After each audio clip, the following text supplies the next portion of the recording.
हैं। और रीवा मध्य प्रदेश जहां 750 मेगावाट सौर ऊर्जा संयंत्र का आज उद्घाटन हुआ है, पूरी दुनिया की नजरें। लेकिन आंकड़े ये बताते हैं कि साल 2014 में जहां पे अक्षय ऊर्जा के मामले में 35 गीगावाट की हमारी क्षमता थी और वो पिछले 5 सालों में बढ़ते हुए 86 गीगावाट तक पहुंच गई है। यानी नजर डालिए 226% की बढ़ोतरी हुई है। ये आप पिछले 5-6 सालों में बढ़त देख सकते हैं अक्षय ऊर्जा के स्तर पे। इसको थोड़ा और विस्तार से समझने की कोशिश करें तो 2014 से 2019 तक हम इस तरह से पहुंचे और जो हमारा लक्ष्य है साल 2022 तक 175 गीगावाट अक्षय ऊर्जा का, ये हमारा लक्ष्य है जिस पे तेजी से काम हो रहा है और पूरी दुनिया मानती है कि इस लक्ष्य तक हम बेहद आसानी से पहुंच जाएंगे।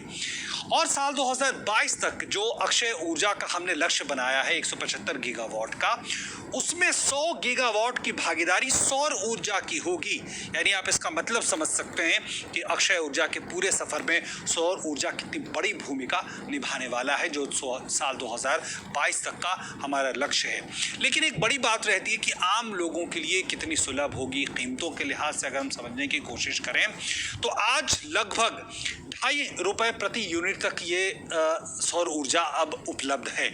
लेकिन ये साल 2010 में 10-11 रुपए तक था, तो इसका सफ़र बहुत तेज़ी से नीचे गया है और उसमें कहीं ना कहीं हमारे देश की जो क्षमता है वो इससे स्थापित होती है और पिछले 4-5 साल इसके लिए बेहद मायने रखते हैं।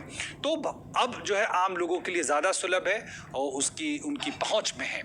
और इसको समझने की कोशिश करते हैं कि दरअसल में जो भारत में जिस तरह से तमाम तरह सौर ऊर्जा की जिस तरह से उत्पादन हो रहा है, उसको हम समझें कि किस तरह से उसमें बढ़त हुई है। तो 2014 में करीब 2500 मेगावाट तक इसका उत्पादन हम कर रहे थे, जो अब 5 सालों में बढ़कर जो है 37,505 मेगावाट से ज़्यादा हो गई है। यानी काफ़ी तेज़ बढ़ोतरी पिछले 5 सालों में हुई है और हम जानते हैं भारत ने एक बड़ा लक्ष्य बनाया है। और वहीं अक्षय ऊर्जा और रोज़गार को अगर हम देखना चाहें तो नए रोजगार के अवसर पैदा हुए हैं और सालाना 1 करोड़ से ज़्यादा मानव कार्य दिवस सृजित हुए हैं। और इतना ही नहीं बल्कि 40,000 से ज़्यादा सूर्य मित्रों का प्रशिक्षण हुआ है पिछले 5 सालों में, जिनकी एक बड़ी भूमिका है। और साल 2030 तक 40% जो बिजली होगी वो अक्षय ऊर्जा स्रोतों से होगी। यानी रोजगार के बेहतरीन मौके इस क्षेत्र में आ रहे हैं, जिसमें स्किल्ड के अलावा सेमी स्किल्ड लोगों के लिए भी पर्याप्त मौके हैं। इसलिए आंकड़ा बेहद महत्वपूर्ण हो जाता है।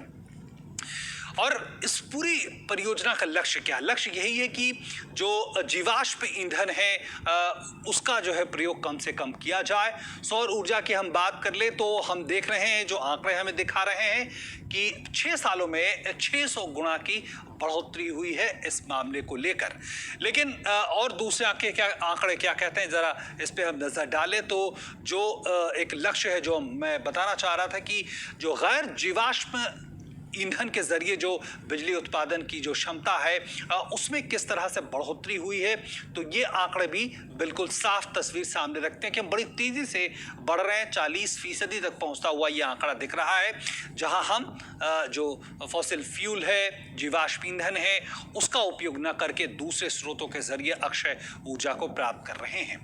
इसके अलावा वर्ष 2022 तक 100 गीगावाट सौर ऊर्जा का लक्ष्य ये हमने अभी जाना, लेकिन इसमें भी 40 गीगावाट जो है वो क्षमता हम रूफटॉप सौर ऊर्जा प्रणाली के जरिए पाएंगे। यानी छतों पे या जो खाली जगहों पे जो तमाम बिल्डिंगें हैं वहाँ पे इसका इस्तेमाल कर हम 40 गीगावाट जो है सौर ऊर्जा का लक्ष्य हासिल करेंगे। इसलिए बेहद महत्वपूर्ण हो जाता है और इसमें भागीदारी होगी वाणिज्यिक और औद्योगिक क्षेत्र की, संस्थागत क्षेत्रों की, उस तरह से जो रूफटॉप सौर ऊर्जा प्रणाली लगाना चाहते हैं, आवासीय इलाकों की, यानी आम लोगों की भी भूमिका है। और हम जिस तरह से प्रधानमंत्री भी उन्होंने आज कहा है कि जो खेतों में जो खाली जगह है वहाँ पे भी इस तरह की प्रणाली लगाई जा सकती है। इसके अलावा सामाजिक क्षेत्र के जो संस्थाएं हैं वो भी सामने आ सकते हैं और सरकार अपने स्तर पे भी रूफटॉप सोलर प्रणाली का ज़्यादा से ज़्यादा इस्तेमाल कर रही है और इस तरह की रूपरेखा बनाई गई है, कई प्रोत्साहन दिए जा रहे हैं सरकार के द्वारा।